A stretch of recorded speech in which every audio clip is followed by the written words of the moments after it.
revue de presse.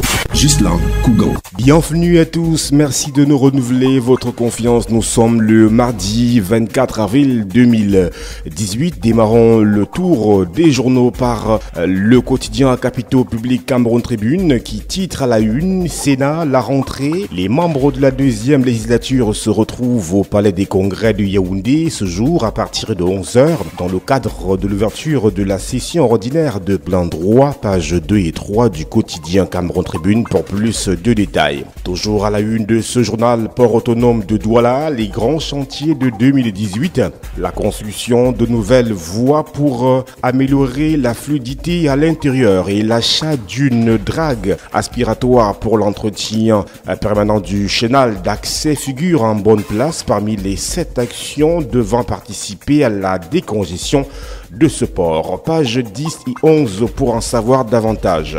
Mutation à présent, nous sommes à la une, la même actualité revient. Le Sénat, l'hypothèse d'un président anglophone, c'est ce que nous dit le journal Mutation. La session ordinaire des pleins droits s'ouvre ce jour à la Chambre haute du Parlement. Deux analystes politiques croisent le verbe sur l'éventualité de l'éviction de Niat Difendi au profit d'un ressortissant du nord-ouest ou du sud-ouest, page 7 en tout cas, pour lire toutes ces analyses.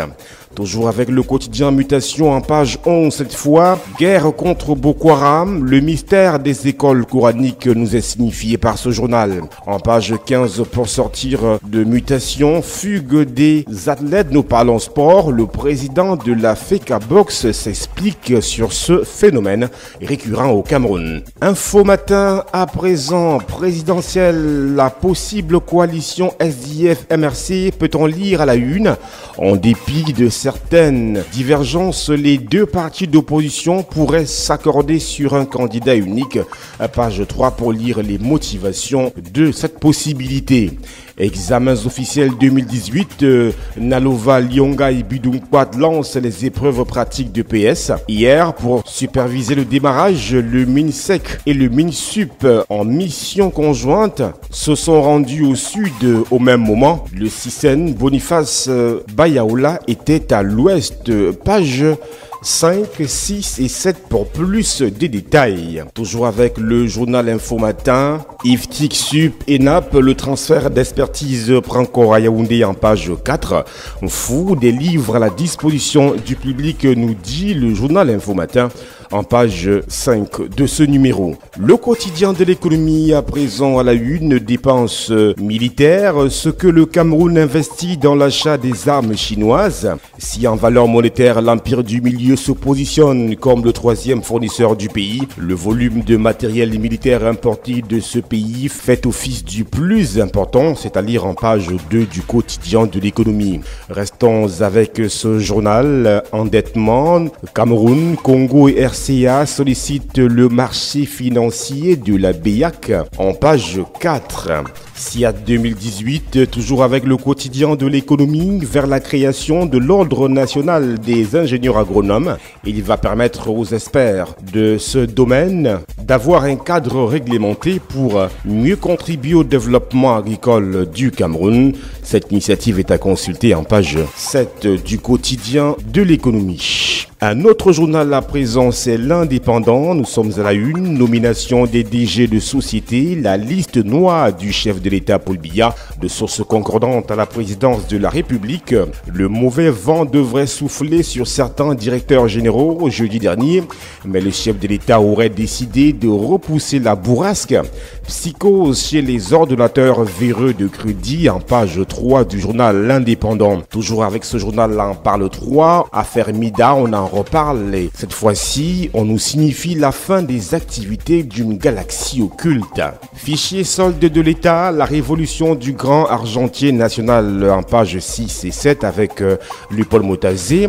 Reconfort aux soldats, le MINDEF au chevet des blessés de guerre en page 2 avec Joseph Betty à Saumon. Quittant l'Indépendant pour un autre journal, c'est le quotidien L'Épervier qui zoome. Assassinat des gendarmes dans les régions anglophones, conséquence conséquences d'une violation des consignes? C'est la question à laquelle nous convie le quotidien L'Épervier en ce jour. Les décès de certains gendarmes enregistrés dans la guerre contre les sécessionnistes pourraient avoir comme tendon d'Achille le non-respect des consignes de la hiérarchie.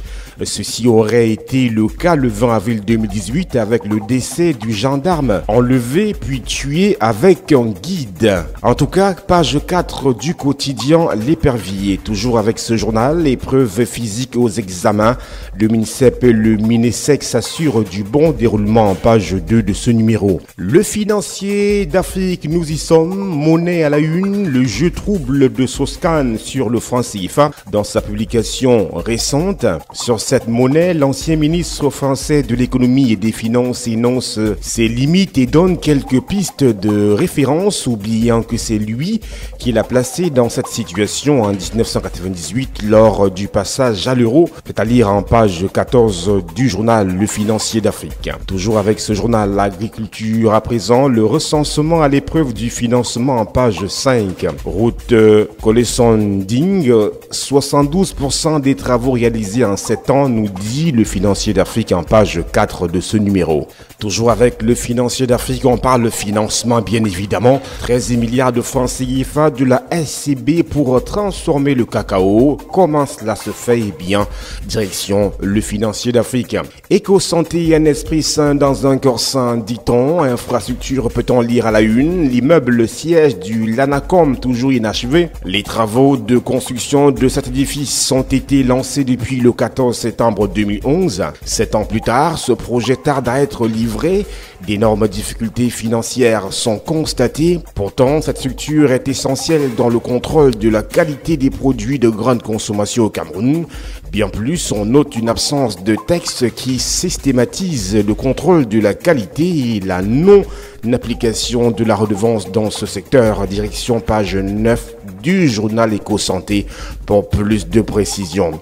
Toujours en santé et eau potable, les grands défis de la Camboata nous sont livrés en page 4 de ce numéro. Mediafrique 24 pour sa part titre à la une, Sud-Ouest Cameroun, le gouverneur échappe à la mort. Son convoi a été attaqué le 20 avril dernier par des terroristes alors qu'il était en partance pour le département du Lébialem où il devrait procéder à la passation de commandement entre les préfets entrant et sortant de cette unité administrative. Direction page 5 du journal Mediafrique 24 pour plus de détails. Toujours avec Mediafrique 24 présidentielle 2018, mystère sur la candidature de Paul Biya. C'est à lire en page 3. Café, la filière bois du noir. À lire les explications de Mediafrique 24 aux pages 6 et 7 de ce numéro. L'actualité dans la presse écrite se poursuit avec Expression économique hebdo qui titre à la une assainissement du fichier solde Louis-Paul Motazé peut-il réussir? C'est la question à laquelle nous convie ce journal. Dans le cadre de la rationalisation de la dépense salariale de l'État du Cameroun, le ministre des Finances a annoncé que le gouvernement lance dès la période de paye du mois d'avril courant une opération de comptage physique des agents publics. Va-t-il réussir là où d'autres ont échoué? Décryptage aux pages 6 et 7 du journal Expression économique. Toujours avec Expression économique présidentielle 2018, quel programme économique pour les candidats? Toujours une interrogation. À 5 mois du scrutin, plusieurs candidatures sont déjà déclarées, mais les offres concrètes pour mettre un terme à la misère des Camerounais se font désespérément attendre. Page 3 du journal Expression économique. Nous sommes à la une de Jeune Afrique pour sortir de cette revue de presse. Les 50 Africains les plus influents, exclusifs, le classement des personnalités incontournables du continent est proposé par ce journal. Toujours à la une de Jeune Afrique, Société Générale aux côtés des entrepreneurs en Afrique depuis 100 ans. Financement, trade, finance, cash management, couverture des risques de marché, tout ceci dans les colonnes du journal Jeune Afrique. Voilà. Madame, Monsieur, c'est la fin de la revue de presse, édition de ce mardi 24 avril 2018 sur ITFM Radio avec le concours de MBF Média Production. Restez en compagnie de nos programmes qui se poursuivent.